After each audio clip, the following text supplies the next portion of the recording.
हनुमानगढ़ में प्रदर्शनकारी और पुलिस के बीच झड़प हुई। बैरिकेडिंग गिरा रहे प्रदर्शनकारियों को पुलिस ने खदेड़ दिया। शंभू बॉर्डर पर बड़ा बवाल, प्रदर्शनकारियों ने हंगामा किया। पुलिसकर्मियों ने आंदोलनकारियों पर छोड़े आंसू गैस के गोले। शंभू बॉर्डर पर प्रदर्शन में बड़ी संख्या में शामिल हुई महिलाएं अपनी मांगों को लेकर सरकार के खिलाफ कर रही हैं प्रदर्शन। प्रदर्शन के बीच ड्रिल किए जा रहे बॉर्डर, आपको बता दें, लगाए जा रहे हैं बिजली के खंभे। अंधेरे में हिंसा या झड़प से बचने की तैयारी। पंजाब हरियाणा के शंभू बॉर्डर पर पहुंचे निहंग हाथों में फावड़े, गणासे और हथियार के साथ दिखाई दिए। सभी टोल प्लाजा पर आंदोलनकारियों ने खत्म किया प्रदर्शन। दोपहर 3 बजे तक टोल को फ्री करने का आह्वान किया था। बठिंडा जिला के लहरा बेगा में टोल प्लाजा पर एकजुट हुए थे आंदोलनकारी। 3 घंटे के लिए टोल प्लाजा को किया गया फ्री। आंदोलनकारियों के प्रदर्शन को लेकर चिल्ला बॉर्डर पर लगा जाम। राहगीरों को करना पड़ रहा परेशानियों का सामना। आंदोलनकारियों के प्रदर्शन को लेकर गाजीपुर बॉर्डर पर भी बड़ी मुश्किलें, लगा लंबा जाम। लोगों को हो रही है भारी परेशानी। अंबाला में उपद्रवियों ने मचाया उत्पात। पुलिस पर पत्थरबाजी की, हमले में 25 जवान घायल हुए। नकाबपोश में नजर आए सभी उपद्रवी। पत्थरबाजी का वीडियो पुलिस ने किया जारी। उपद्रवियों के खिलाफ पुलिस प्रशासन ने सख्त कार्रवाई करने की बात कही। आंदोलनकारियों के प्रदर्शन को लेकर अलर्ट मोड पर दिल्ली पुलिस प्रशासन की तरफ से 30,000 आंसू गैस का ऑर्डर किया गया। आंदोलनकारियों के प्रदर्शन को लेकर पूर्व केंद्रीय मंत्री प्रकाश जावड़ेकर ने कांग्रेस पर बोला हमला। कहा कांग्रेस के पास कोई मुद्दा नहीं, इन्होंने अपने कार्यकाल में मांगे क्यों नहीं पूरी की। मऊ में आंदोलन कर रहे प्रदर्शनकारियों को पुलिस ने रोका। रैली निकालकर कलेक्ट्रेट जा रहे थे सभी प्रदर्शनकारी। राजभवन पहुंचा बीजेपी का डेलीगेशन। राज्यपाल को देगा हालात की जानकारी। बीजेपी डेलीगेशन को संदेश खाली जाने से रोका गया था। बंगाल में राष्ट्रपति शासन लगाने की उठी मांग। संदेश खाली में हुई घटना को लेकर प्रदेश की कानून व्यवस्था पर उठे सवाल। एससी आयोग ने की राष्ट्रपति से मांग। बंगाल में धरने पर बैठे अधीर रंजन चौधरी। संदेश खाली जाने से रोकने के बाद जताई नाराजगी। टीएमसी सरकार पर बोला हमला। पुलिस और प्रतिनिधिमंडल नेताओं के बीच हुई तीखी नोकझोंक। नाराज बीजेपी नेता धरने पर बैठे। संदेश खाली मामले में सुप्रीम कोर्ट से की गई जल्द सुनवाई की मांग। घटना को लेकर प्रदेश में जमकर हो रहा बवाल। संदेश खाली हिंसा पर बोले बीजेपी सांसद लोकेश चटर्जी। कहा जिन लोगों ने अत्याचार किया उन्हें सामने आना चाहिए। मामले में हो रही है एनआईए की जांच। তাদেরকে সামনে আনা হোক, এনআইএ তদন্ত হোক এবং আমরা চাই যে এদের ফাঁসি হোক। संदेश खाली हिंसा को लेकर बोले एससी कमीशन के अध्यक्ष अरुण हल्दर। कहा संदेश खाली में डर का माहौल है, प्रशासन नहीं कर रहा कोई मदद। सब कहानी उनको बता दिया है, मीडिया के माध्यम से उनका भी पास खबर है, लेकिन जो चीज़ हम लोग सामने रख देखा है सारी चीज़ उनको दिया है और उचित कार्रवाई करने के लिए कमीशन का तरफ से जो राइट बनता है हम लोग को लिख के भेज दिया है। संदेश खाली जाने के दौरान पुलिसकर्मियों के बीच रास्ते में उन्हें रोका गया। बीजेपी का डेलीगेशन, आपको बता दें, नाराजगी जबरदस्त दिखी है और कहा कि टीएमसी सरकार में शेख शाहजहां जैसे कई नेता हैं। प्रतिनिधिमंडल में शामिल बीजेपी सांसद ब्रजलाल ने टीएमसी पर साधा निशाना। कहा राज्य में ममता सरकार की तानाशाही चल रही है।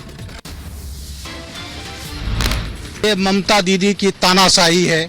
यहाँ पर 2 केंद्रीय मंत्री हैं और 4 सांसद और हैं, 5 इसमें महिला हैं और उसके बाद इस तरह का जो हम लोगों को रोका जा रहा है, ये केवल जो यहाँ पर अत्याचार हो रहा है तानाशाही है ममता दीदी की। संदेश खाली हिंसा पर केंद्रीय मंत्री अन्नपूर्णा देवी का बयान। कहा हम संदेश खाली जाकर जानेंगे महिलाओं का दुख। महिलाओं के साथ हो रहे अत्याचार के लिए ममता सरकार पर साधा निशाना। वीडियो कॉन्फ्रेंसिंग से महिलाएं रो रो कर बता रही है उसके साथ क्या हुआ है। उसके बावजूद यहाँ की जो पुलिस है, ये निकम्मी पुलिस, ये फिर भी जाने नहीं देती और इसका कहना है वहाँ कुछ हुआ ही नहीं। ये एकदम संवेदनहीन व्यक्ति हैं।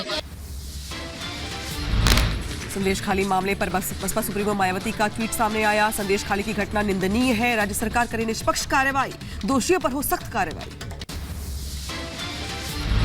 डिप्टी सीएम केशव प्रसाद मौर्य ने संदेश खाली घटना को लेकर ममता सरकार पर निशाना साधा और कहा पश्चिम बंगाल में कानून व्यवस्था बेकार।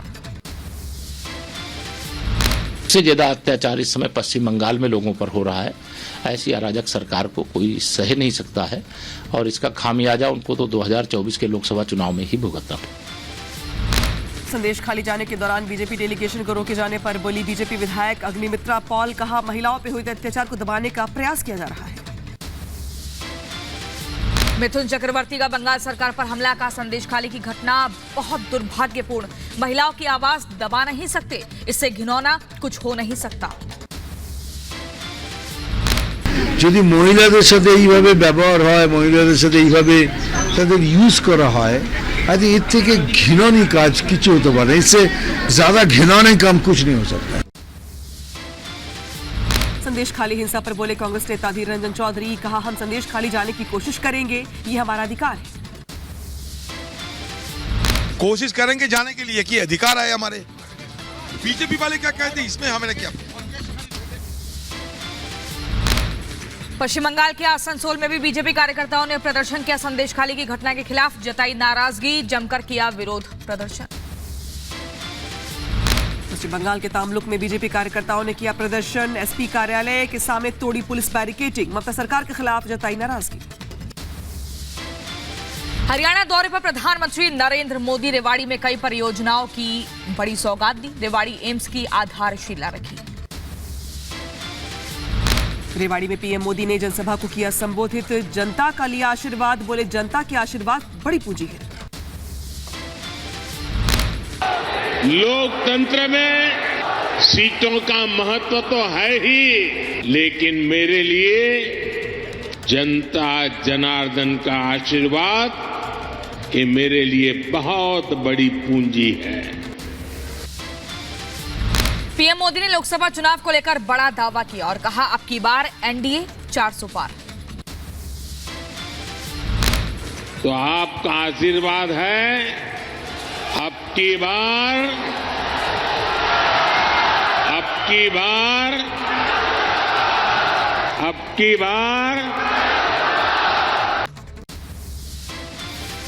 पीएम मोदी ने जनसभा के दौरान कांग्रेस पर साधा निशाना, कहा कांग्रेस ने श्री राम को काल्पनिक बताया, मंदिर बनाने में मुसीबतें खड़ी की। कांग्रेस के लोग, जो लोग हमारे भगवान राम को काल्पनिक बताते थे, वो भी अब जय सिया राम बोलने लगे हैं। रेवाड़ी में पीएम मोदी ने कहा जम्मू कश्मीर से 370 हटाने का वादा पूरा किया, जिसने 370 हटाया उसे मिलेगी 370 सीटें। कांग्रेस पर पीएम मोदी का हमला, कहा कांग्रेस का ट्रैक रिकॉर्ड एक परिवार का हित, सत्ता को समझते हैं अपना अधिकार, कांग्रेस कर रही मेरे खिलाफ साजिशें। पीएम मोदी कांग्रेस और राहुल गांधी पर हमला करते हुए कहते हैं, कहा कांग्रेस से नहीं संभल रहा अपना स्टार्टअप, एक एक कर भाग रहे सहयोगी। विकसित भारत विकसित राजस्थान कार्यक्रम में वीडियो कॉन्फ्रेंसिंग में शामिल हुए पीएम मोदी, कांग्रेस पर बोला हमला, कहा कांग्रेस राज में होती थी घोटालों की चर्चा, अब होती है विकास की बात।